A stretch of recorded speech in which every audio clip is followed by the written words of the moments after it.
Good afternoon. This is Comp 422, Comp 620, Information Privacy and Security. And we're talking about artificial intelligence impact on cybersecurity today. A couple announcements. We have talk about AI today. Note it's online only. If you are sitting over in Graham Hall 208, you are in the wrong place. Also, don't be there on Wednesday. Wednesday, we'll be having Dan Fulton talking about cloud security. He actually knows a lot about cloud security. Again, it'll be online only. A week from today is the third exam. Review material will be put out on Blackboard in the near future. It will be there also. After the talk on Wednesday, I'll do about 15 minutes worth of review. And of course, Wednesday of next week is the Thanksgiving holiday, and there'll be no classes. Course evaluations are out there. Make sure you fill them out. They are important. Today, we're going to have Dr. Aditya Raval talk about artificial intelligence and cybersecurity. He recently, just a couple weeks ago, earned his PhD in computer science here at A&T. He has been the TA for this class for 3 years, so I've really been very helpful. I really enjoyed having him as a TA, and so we're happy to have him talk to us today about AI, which is great because he knows an awful lot more about AI than I do. So I'm going to pass this on to Dr. Ravel and let him teach it from here. All right. Thank you very much, Dr. Williams, for that great introduction. Okay, so let me just start sharing my screen. Okay, you can see the presentation, right? Yes. Yes. All right. So, hello, everyone. A couple of things first, like a lot of you know me personally because we might have interacted via Zoom or you guys might have sent me email. But my name is Aditya Raval, and I'm a PhD student in computer science. I just earned my PhD, and today I will be talking about artificial intelligence and cybersecurity with you guys. So, if you guys have any questions, you can feel free to stop me and ask your question right there. And it will be a little bit harder for me to see the chat while I'm sharing the screen. So I encourage you guys to speak up and directly ask the questions, or you can reserve your questions at the end, whichever works best for you. So without any further ado, let's get started. Okay. So the first question that we have is, and again, I want to emphasize that most of the material that I'm going to cover today is approved by your instructor, and I'm not going to go very deep into any of the artificial intelligence topic. So it won't be a big problem for your exam. So the first question is, what is artificial intelligence? So basically, artificial intelligence is the science of making machines that can think like humans. So it can simulate human intelligence in a task such as decision making and reasoning.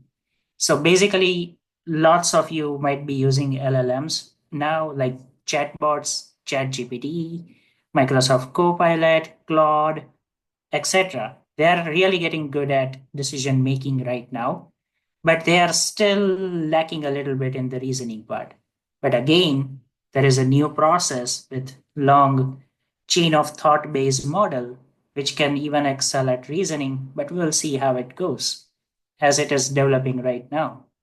So AI has been researched for decades, and now recently it's just being deployed and it's being available freely that everyone can access it very easily. So artificial intelligence is an umbrella term. So the basic magic of artificial intelligence is in the machine learning. And machine learning is the subset of artificial intelligence.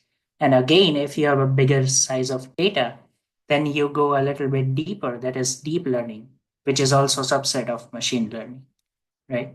So the next obvious question is, what is machine learning? So machine learning is the way to design programs and systems that can learn from data using sophisticated algorithms. So you'll be thinking, okay, what are these sophisticated algorithms, right? So this algorithms can identify patterns in the data, and they can make the future prediction, like predictions on the future outcomes without providing explicit instructions. So in the normal programming, we try to give a logic where we say, if something happens, then these are the two outcomes, or like these are 4 or 5 outcomes, and based on the each outcome, you have to take certain kind of decision. So all of that is programmed in the normal stuff. But in machine learning, you don't have to provide those instructions explicitly, right? So the next question is, what are the different types of machine learning, right? So we have supervised learning, we have unsupervised learning, and reinforcement. So in the supervised learning, we are going to use, like for this kind of learning, we mostly have label data available to us. So we have our ground truth that is always available to us. And these are the tasks that's mostly dependent on classification of a problem. So we are basically trying to make sure our model predicts either what is the label of the class, and then we compare that particular label with the ground truth in order to figure out how accurate our model was in saying whether some outcome was exactly as it was expected by the model, right? The next part is unsupervised learning. In this one, we have uh, unstructured data mostly, and these structures are like these data are like multimodality based data, and this kind of algorithms are like mostly which comes to mind right now is clustering based algorithm, where you try to distribute the data in different clusters, right? And the last one is reinforcement learning. So this kind of models are reward based models, where basically it's kind of a gaming task where you give some kind of specific, you just define the objective function of a model, but you don't give it a specific rules, and you let model explore the space. And based on its exploration, you provide, like if the model is doing well, then you provide positive reinforcement in order for model to encourage that kind of behavior. So it's a reinforcement learning. So the next step is machine learning workflow, right? So how this thing works actually, what is the difference?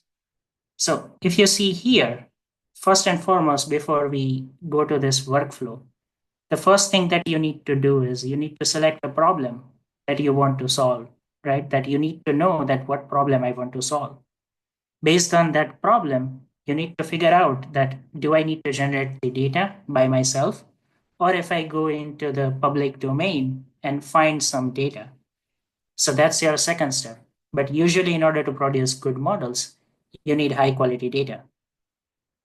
The next thing is if you got the data from somewhere else or you generated the data, then it is possible that there are some problems associated with this data.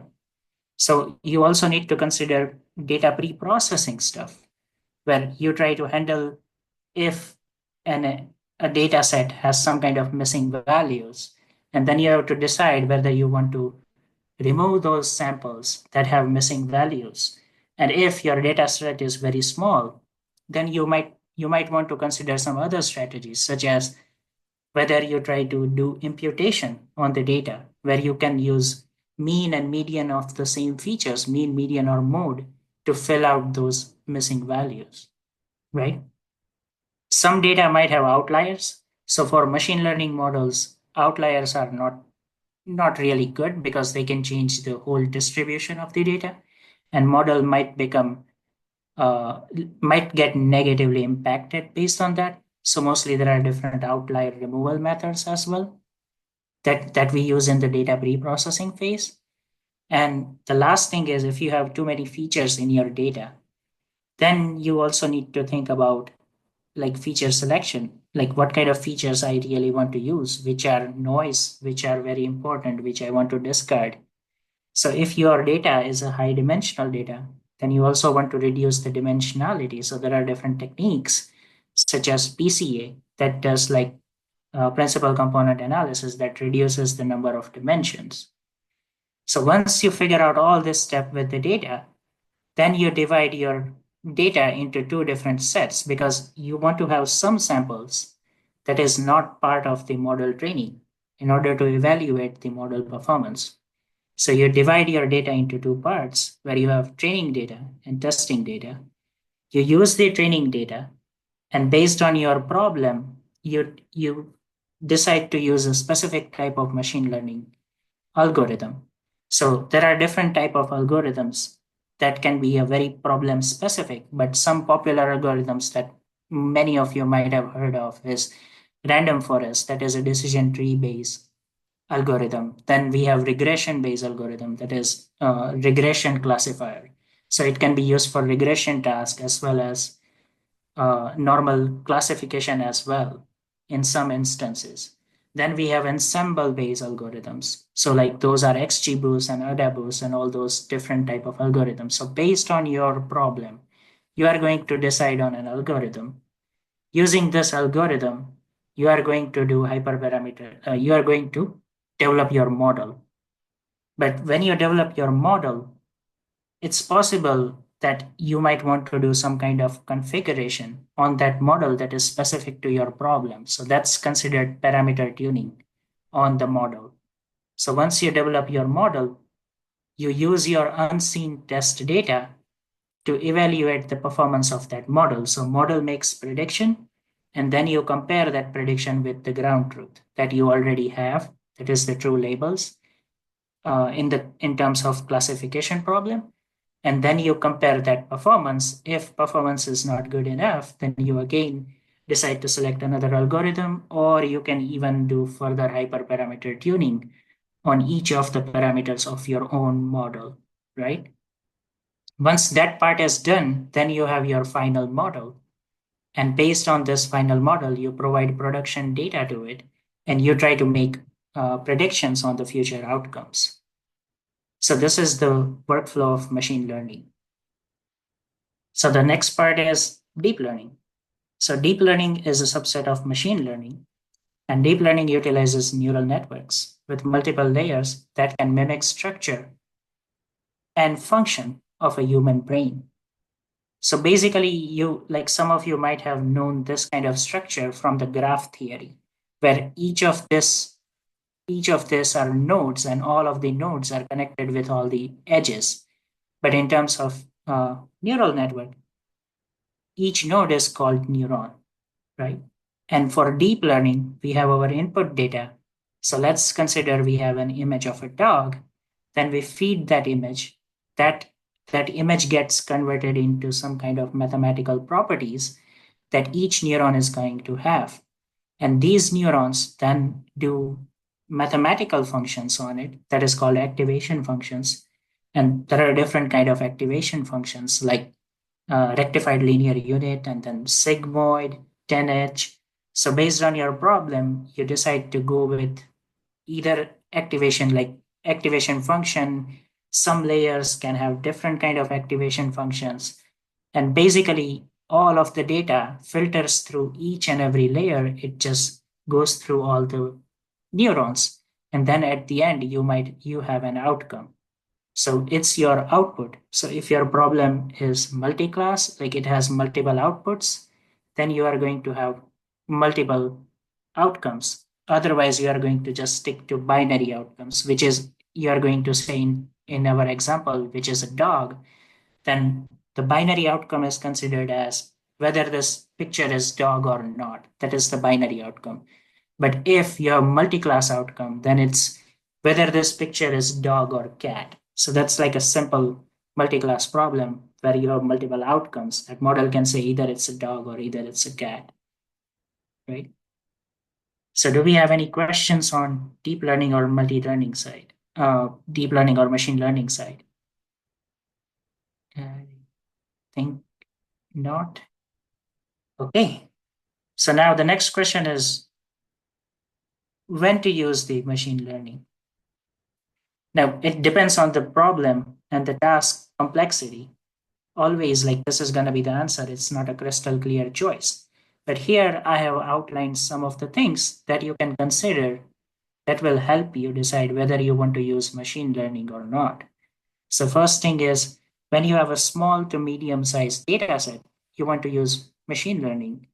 When interpretability and explainability are very important, you want to opt for machine learning.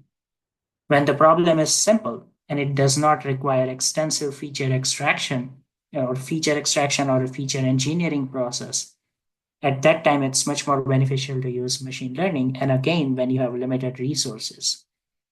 So machine learning models are mostly simple, they don't require so much data, and they are mostly explainable, and there is a high level of interpretability with machine learning models. So what are some of the examples? So examples are car price prediction, email spam detection, home value prediction, product sales, loan default prediction, and then we have movies and music recommendation systems. Then the next question is when to use deep learning. Now, again, it depends on the task, but mostly when you have large data sets with complex patterns, you want to opt for deep learning. When you are working with unstructured data, images, audios, text, then it's much more beneficial to use deep learning. If your problem involves tasks that require automatic feature extraction and automatic feature selection and learning from deep, complex hierarchical structures into your data, then you want to use deep learning.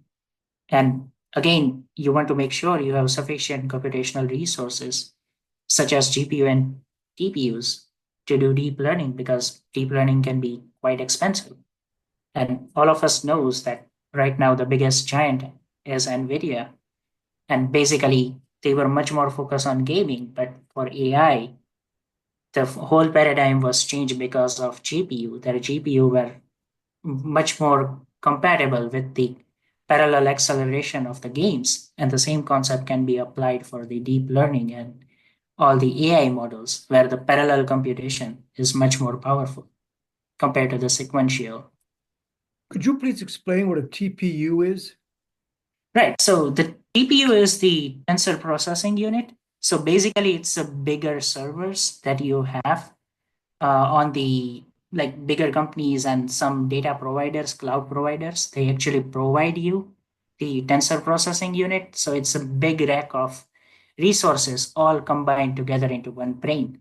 And you can rent them out or you can just buy a subscription that will allow you to use this kind of higher resources. And they are much more powerful compared to the graphical processor units, GPUs. Does that answer your question? Thank you. Yep. Okay. Okay. So when to use deep learning? So when we have problems like image recognition, when we are doing autonomous driving and speech to text, like these are some of the examples, but there are a lot more which we'll discuss later where you can use deep learning, right? So as a computer science students or computer like people who are taking computer science courses, when we say what are the applications of artificial intelligence, these are the things that directly come to your mind. That advanced web search engines like Google Search, Microsoft Bing's, recommendation system, which is used by YouTube, Amazon, Netflix, understanding the human speech, that is Apple Siri, Amazon Alexa, Google Gemini, and recently ChatGPT voice mode and voice assistant. Then there is the self-driving cars, Tesla, Waymo, and then generative and creative tools such as chatbots, ChatGPT, Claude, Microsoft Copilot, and then image generation tools, DALI. I think everyone heard about this Sora, that is video generation tool from OpenAI, and game playing game playing tools such as AlphaGo, which is based on artificial intelligence. But there are other industries where AI spreads to like almost every industry, and applications of AI in can be in many places. But I am outlining some of them here so you can have a perspective how much of a bigger impact AI is going to have in the future. That The implications of AI are in healthcare, where to predictive diagnostic and robotic surgeries, in finance for fraud detection and algorithmic trading, for retail, personalized recommendation and inventory management, in transportation, self-driving cars and smart traffic systems. For energy, we have smart electrical grid systems for energy management, and they can also optimize the energy distribution during peak hours. Then we have cybersecurity, where we have threat detection and automated response. We have social media, which is moderation of harmful content. Environment, where we do climate prediction and disaster management. Education, some of you might be using AI tutors or like using ChatGPT to help you improve on your assignments or like your understanding of different things. Adaptive learning systems, and lastly manufacturing, where you can automate a lot of tasks and improve the manufacturing process to make it more streamlined and optimized. So the next biggest question is AI dangerous? Right now, it seems very unlikely. And also in the future, that computer will decide like they don't want to work with humans or like they're better without humans. However, the true danger of AI is when you use it to do like to make important decisions. Like some of them are like who gets a bank loan, who is admitted to college and university, is person XYZ more likely to commit a crime? And does XYZ person need a medical surgery based on machine suggested diagnostic? So these are some of the dangerous things. And again, humans can decide to use AI to make dangerous decisions by themselves.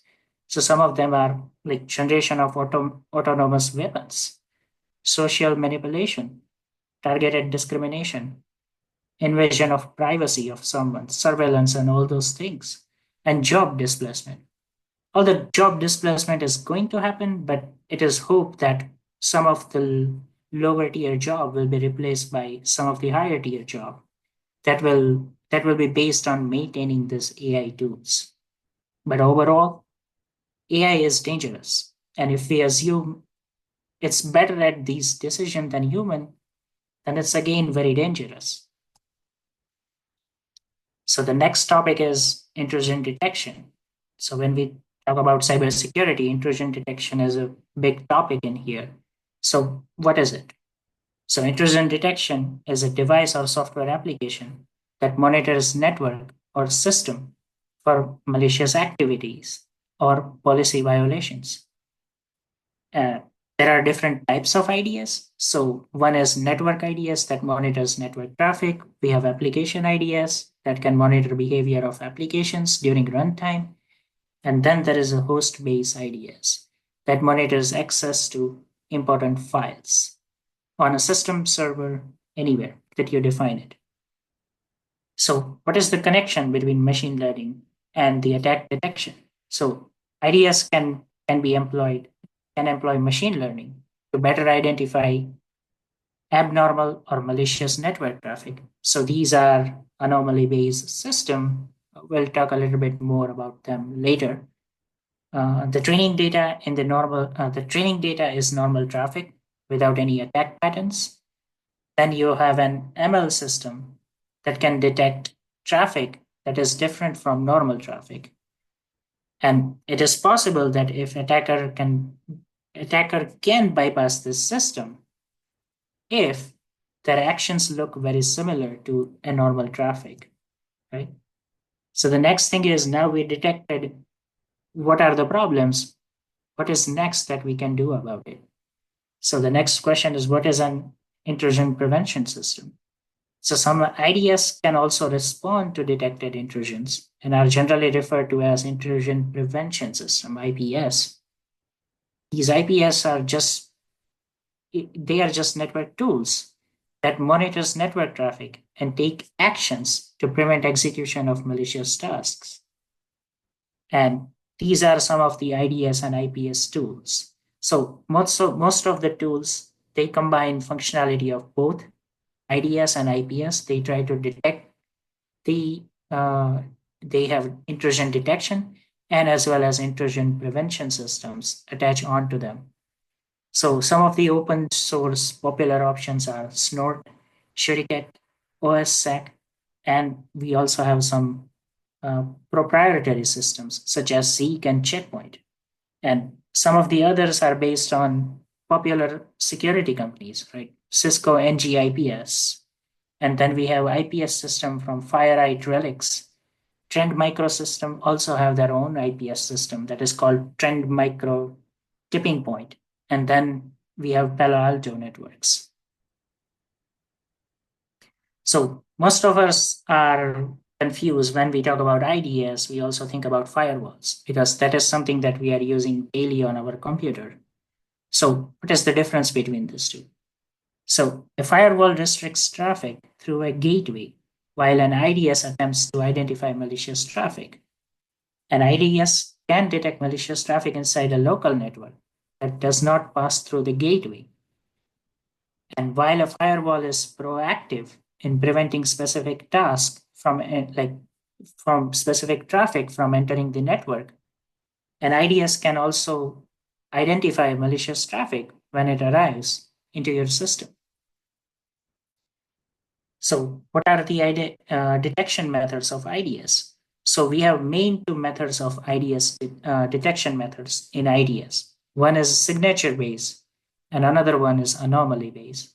So, for a signature based, you look for specific patterns or known malicious activity that you already pre program into the system. That these signatures should be considered problematic and you should alert the user when you detect this kind of activities. Then we have anomaly based system which are slightly different, that actually focuses on activities that are statistically different from the normal activities. So these systems are actually trained on normal activities, and when there is something unusual, they are going to detect it and they are going to alert you that, hey, something bad is happening on the system. You should look into it. So anomaly based system can also detect previously unknown attack patterns because it is more focused on normal traffic, like what is considered normal. You're training on it like this is considered normal behavior. But again, it leads to a problem of false positive. If a legitimate user tries to do something that is not ordinary or like that they are not doing regularly, then it might flag it. And then we have hybrid systems that looks for known pattern and one-time events. So basically this hybrid system combine best things from both of these methods, signature and anomaly based IDS systems. Then we have Snort. So Snort is an IPS and IDS open source tool that monitors real-time traffic, and it actually logs and like write down all the incidents that happens. And it can also give you specifics about each and every package, what the package that came through the system, what was inside it, what was the header information, and all sort of other stuff. Snort uses a series of rules. So you can define rules that this kind of stuff is considered malicious network activity. And based on those rules, it will generate alerts. When it detects such type of activity, it's going to generate alerts and it's going to tell the user that something is wrong. It is a free piece of software that individuals and organization can deploy on servers, systems, without any problem. Like it's very quick start. And if you want to experiment with this, if you have a Linux system available, some of the Snort packages are already on the Kali Linux system. So you can just get some hands-on experience on this. And it is very good if you are considering cybersecurity career, then you should try to experiment on this too and try to analyze your network activity because most of you are connected to Wi-Fi network. So just use Node and see how it goes. Again, we have some AI-based IDS tools. So those are dark trees. So this AI tool detects and responds to anomalous behavior across networks, cloud, and IoT devices. Then we have Cynet 360. This is again an AI-driven system that combines both IDS and IPS functionality with endpoint protection. So Cynet 360, you can deploy it on your system as well, on your computer, normal computer. Then we have Vectra AI, that is a specialized tool that works in detecting and stopping advanced cyber attacks using machine learning techniques. So these are some of the AI tools, but there are more. So the next question is how these tools actually work. This AI-based tool, what is the difference between the normal and this? So these tools, they first of all they focus on data collection. So they collect data from various sources, such as network traffic, logs that's written on your system, and there can be other points of interest based on the type of security framework that you're purchasing or like you are implementing. Then the next step is identify the key features. So what is most impactful that we should study? So that's kind of a packet size, protocol type, what is the behavior, and all those things. Then these systems learn the behavior and complex pattern from all of this data. And based on the type of system that you are using, either signature or anomaly, if it's anomaly based system, you are going to give the data that is normal traffic. So it's going to flag you or it's going to alert you when it detects any kind of unusual behavior. Or if it's a signature based system, then it's going to tell you that specific signature that I was trained on, which I detected here, and what kind of action you want to take on it. Again, it's an AI based system, so there can be automatic responses that can include block the threat, or sometimes even delete the threat if your system is very highly sensitive. You just want to delete the threat, and then you can quarantine the threat if you want to do that. In that, like it particularly isolates that process into a secure area, and then it asks you for the what kind of step you want to take on that process, application, or network traffic. All of the IDS, they always log the incidents, what kind of incidents is happening, and they notify the administrator. So now, what are the benefits of IDS and IPS systems? So these systems can do proactive detection. They identify threats before they cause any harm. They can provide real-time response, which prevents attack in progress through automation. Next thing is adaptive learning. It evolves with changing threat landscape. And then scalability. It can handle high speed, large scale networks very efficiently.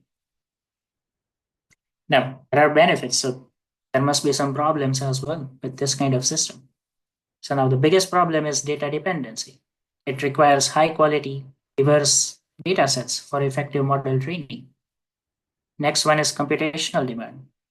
Like most of the very powerful IDS systems, they need a lot of real-time hardware, like much more powerful hardware to train this kind of models. And again, data is a big problem because not all the cybersecurity data is free and like easy to access.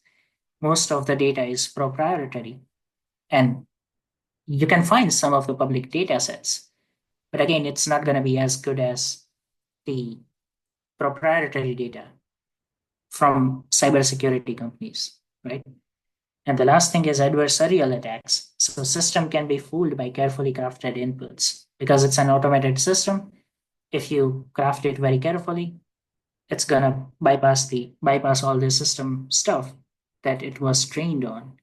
And if it looks very similar to the normal traffic, then it can again uh, go through without any problems. And other models can actually help you create this kind of adversarial attacks onto the system. So now what is the difference between normal IDS and AI-based IDS? So I have outlined some of the things here. So based on detection method, in normal, we have rule base. For AI, it's a data driven. So it's a self-learning. Again, adaptability, normal is static. Manually, you are going to define all the rules, or like security engineer is going to define all the rules. Whereas AI-based ideas can be dynamic and they can automatically update the rules as they learn the behavior of the data.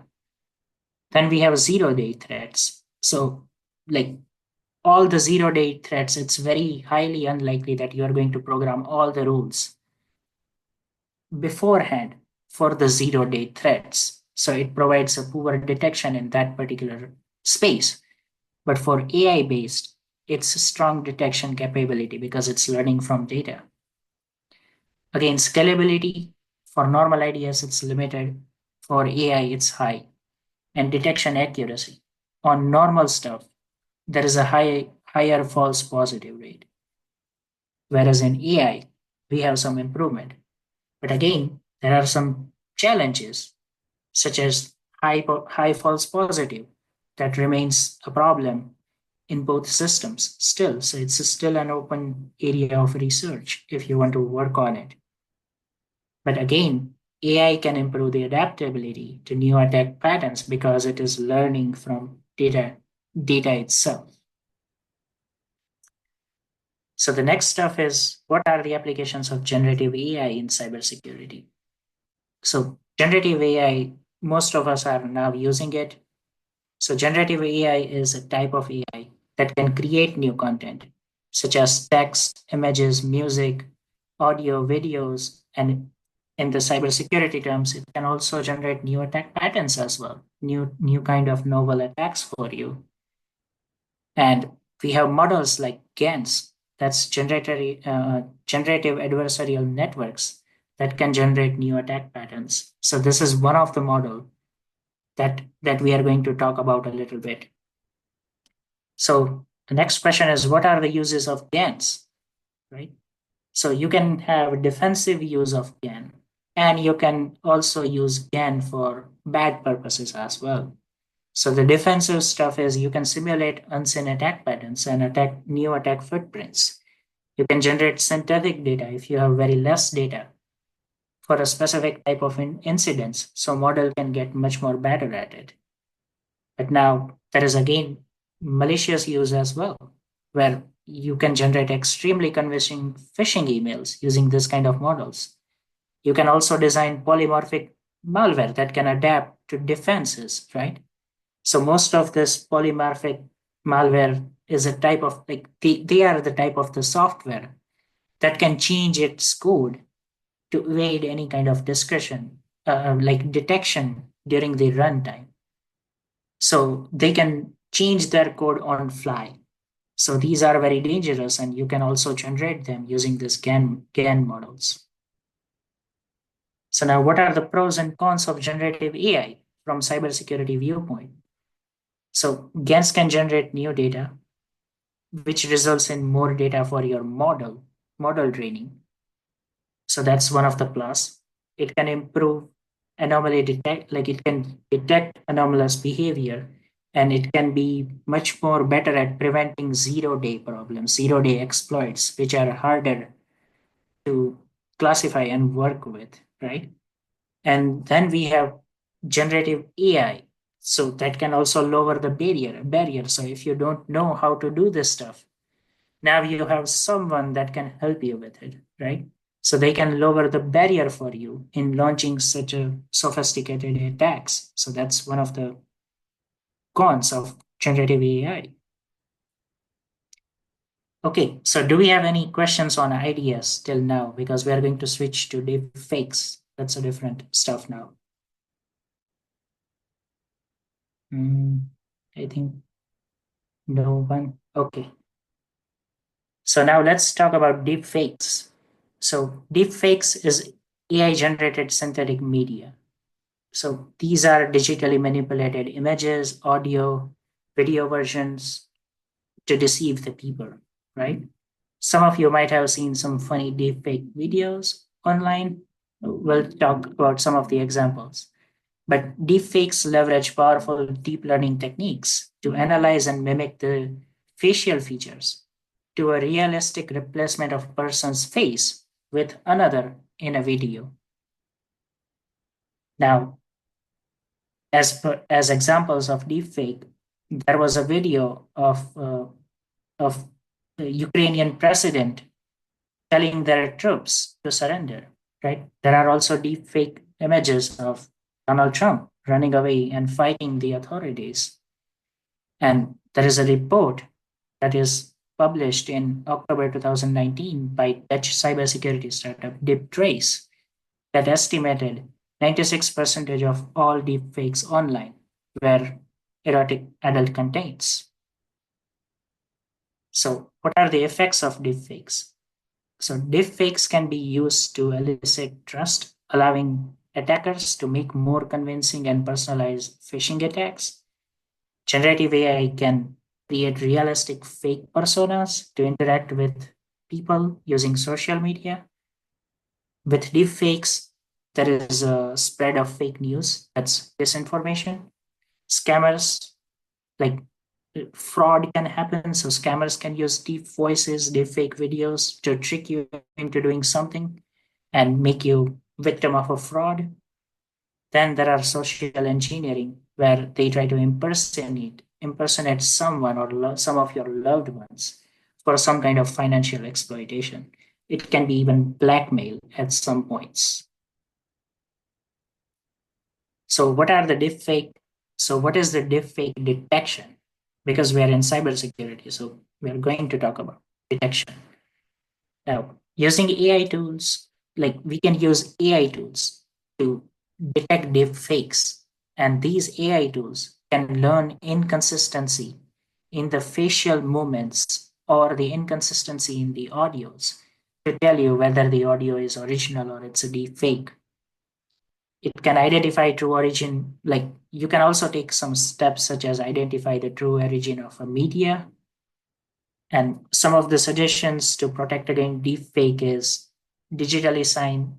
You can include digital signature in the media. There is a some of the work that has been done on invisible digital watermark embedding on all AI generated related content. And one of the good source that is provided by Dr. Williams, that Coalition for Content Provenance and Authenticity technical standard, you should definitely look into this standard. It actually protects all the digital artists and all those people. So I highly encourage you guys to review this source that is provided by Dr. Williams because it's going to be much more important in the future going forward. Now, the next topic is do we have any questions on deepfakes? I think not. Okay. So the next topic is reconnaissance. So basically trying to do the surveillance, like trying to identify stuff before you attacks, like some bad actor tries to attack a victim.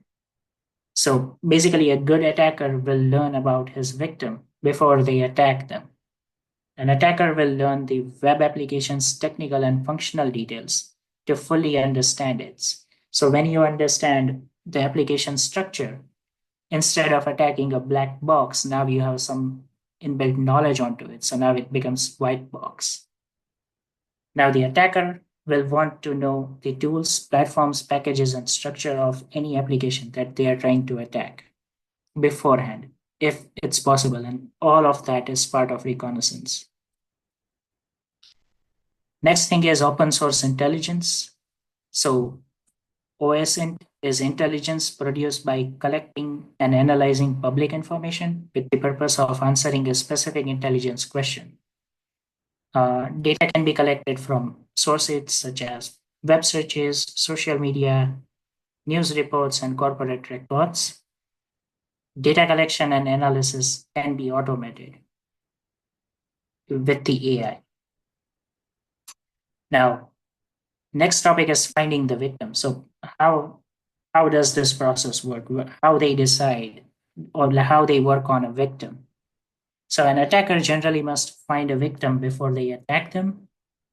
Many systems are intentionally public, and some large server system involves multiple computers. So one computer may house a catalog, another ordering system, another billing system, and so on and so forth. And some servers may be better protected than the others, based on, like, sometimes it's possible that different servers might have different operating systems based on the year they were purchased. So that is another problem where some of the servers are by default vulnerable to some of the things. So what are the techniques to control access to a server? So usually restrict the access to a URL by hiding it. Now, that doesn't sound like a good idea because the assumption is nobody can access the resource unless they know the URL. So it's based on the principle of security through obscurity. But again, the problem is if anyone who knows the hidden URL, then now they have full access to all the resources. So is there something else, something better that we can do? Okay, so there is a way to do something better. So you can restrict access to a particular group of computers based on their IP address or DNS host and other type of address-based information. So in this, it simply works for organizations where they wish to restrict access for a people in its intranet. So some of you, if you have worked on the research, like our university uses this kind of mechanism where if you are outside of the university, you have to connect with the VPN. So it actually says now you are on the university premises and you can access all the research papers and everything for free because it's based on that particular it's based on this principle where its security is based on the intranet. Then again, there is a problem with this kind of stuff where there is a DNS itself that can be uh, attacked and misused. So is there a better way to do this? So now the best way is to restrict access to a particular group of users based on their identity information and user credential. So now when we use the VPN, we need to connect using our NCAT credentials. So now there is a link back, like which person was accessing. If something bad happens, they can track you back saying, okay, this was restricted to this particular user, and without this credential, it cannot be accessed. And this is the most effective way of controlling access to resources. And typically they use cookies and non-cookie based identifiers. The next step is finding server.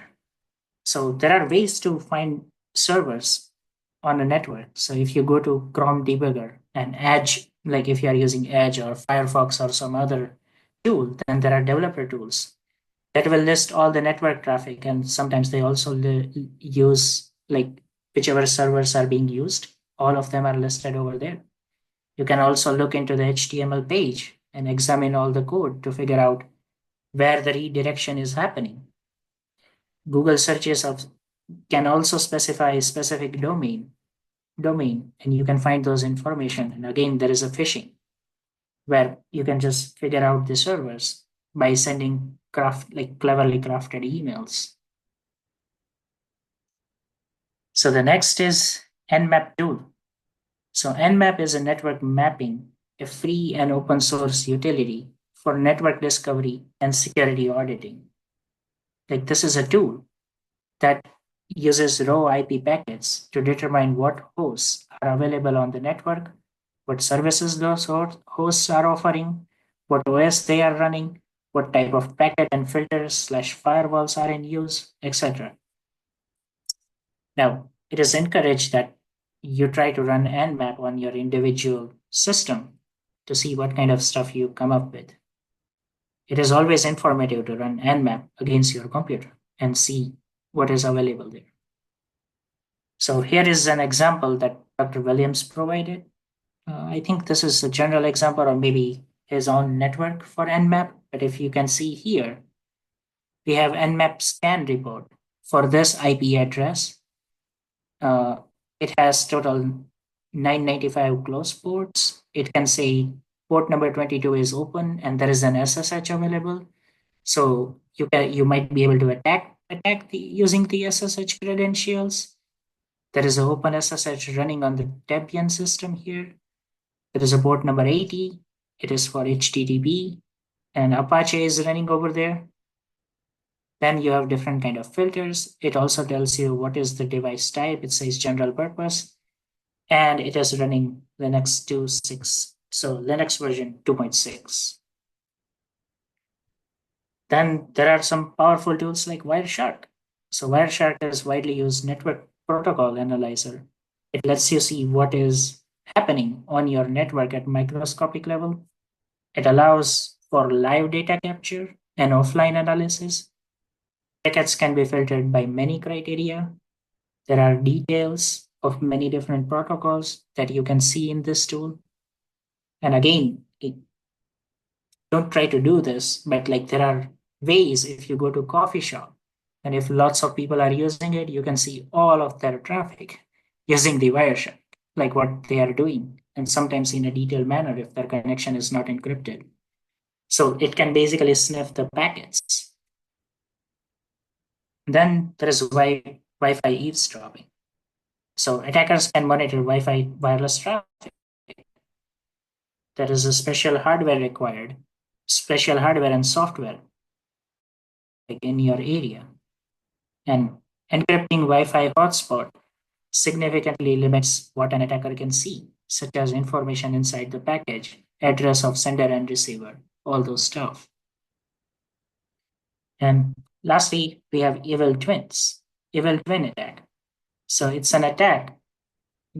This is an attack where attacker can create a Wi-Fi hotspot in a commonly used location, such as coffee shops and all those places where they create the Wi-Fi hotspot with the same name as the coffee shop Wi-Fi. So the malicious hotspot can offer a similar name, similar SSID. So some users are confused. They will connect to it. And when they are connected, like instead of connecting to coffee shop Wi-Fi, they accidentally connect to this fake Wi-Fi. And now the attacker can use any kind of network monitoring tool, and they can monitor all the traffics and direct user to false websites. And reminder, so we have upcoming class schedule. As Dr. Williams earlier explained, today we talked about AI impact. He will talk a little bit about something else as well. Then we have cloud security lecture from our guest speaker. That's on Wednesday. It's again online. Then we have exam and then Thanksgiving break. Okay, thank you very much. Do we have any questions? Yes, now I can see the chat as well. No question. Okay, Dr. Williams, are you here?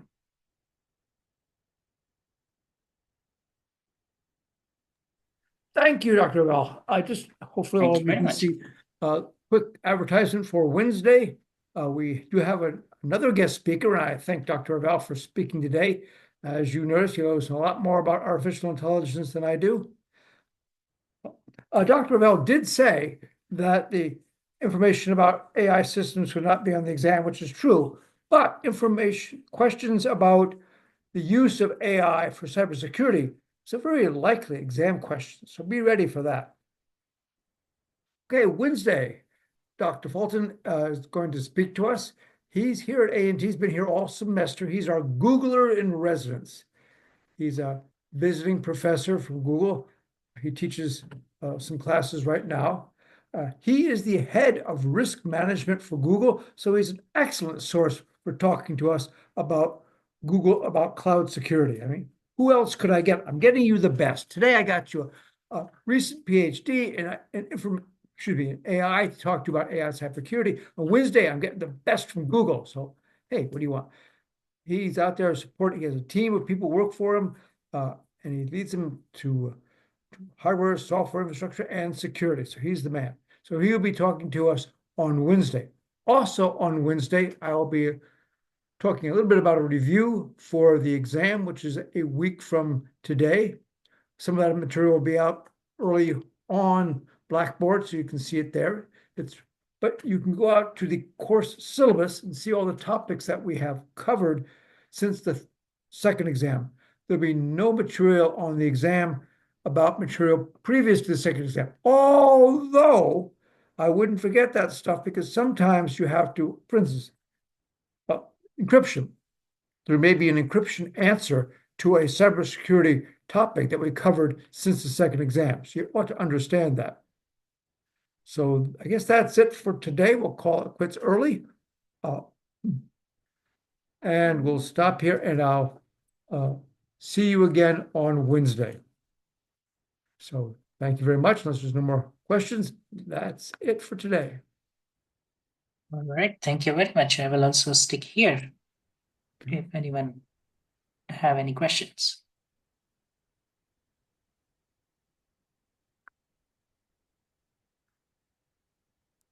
Well, I did have one question about Yep, go the ahead. last topic we were just talking about with the evil twin attack.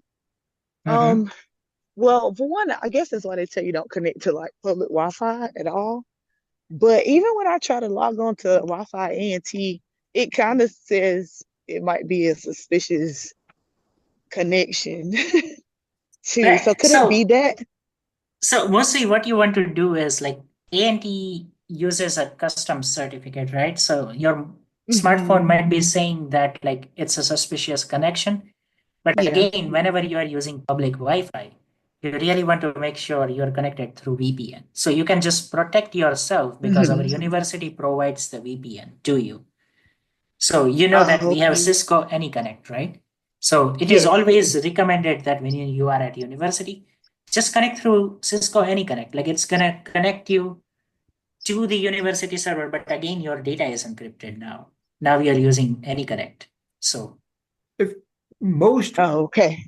most public Wi-Fis are encrypted. There's when you connect, you specify you want to use a particular encryption system, and so they encrypt all the information going across the Wi-Fi, and that is relatively safe. Relatively because sometimes the encryption systems used by Wi-Fi are not as strong as other systems. By now, they've improved much in the last 2 years, and they are now quite strong, and they will protect anybody from seeing what you're sending over the Wi-Fi systems. Okay. I might Got it. point out that a couple of years ago, Dr. Yuan had an interesting assignment where had everybody bring their laptop. She had a bunch of routers that she'd bring into class. Every Hmm. team would connect to a router, and they could capture all the packets going back and forth and see everything that Oh, went that's across pretty the network. cool. right. Oh, that's Yes, that awesome. was back when people Never used a did anything. weaker encryption system and you could break the encryption. The WEP, Oh, okay. Uh-huh. everybody Yeah. heard of WEP? No, use WEP because we broke that in Dr. Yuan's class. You could send a bunch of packets and there are automated systems that will look at the packets going across and figure out the key. And then, yes, and then you can Oh, see everything. that's pretty cool. Right. Yes. And again, nowadays, if you go to coffee shop, mostly I think the dominant network provider in I think North Carolina is Spectrum, right? So now Oh, going really? forward, Spectrum mostly provides Wi-Fi 6 based router. So this routers Mm. have inbuilt security shield inside. So each router has a security shield installed on it.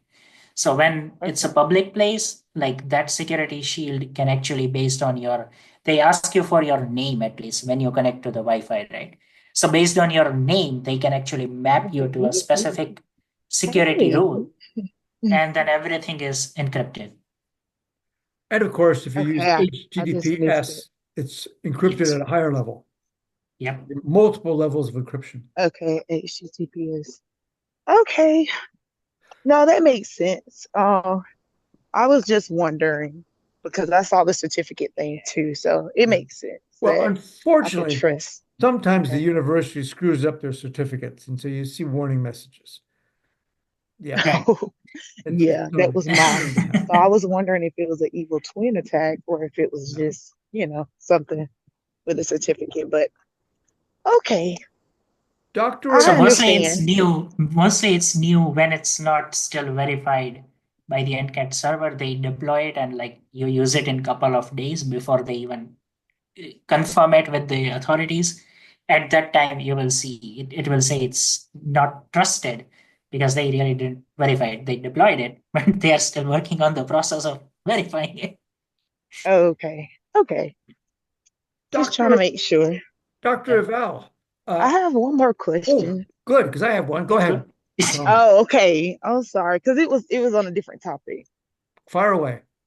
It was on Go. the deep learning. Well, because I've heard of machine learning, but I hadn't heard of deep learning before. You were saying what did NVIDIA specifically? Right. So That's an entire. right. So deep learning is a subset of machine learning. So it's a more specialized way of doing the AI, right? So basically, Hmm. these structures of deep learning. They Hmm. actually try to mimic the structure of human brain. So basically, Mm. it's based on learning the weights of the input data.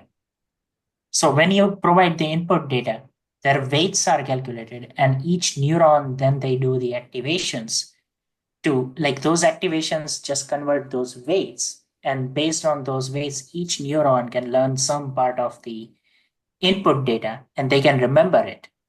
And Uh-huh. when a similar type of example is passed through the network, then it can accurately predict whether this example is this or that.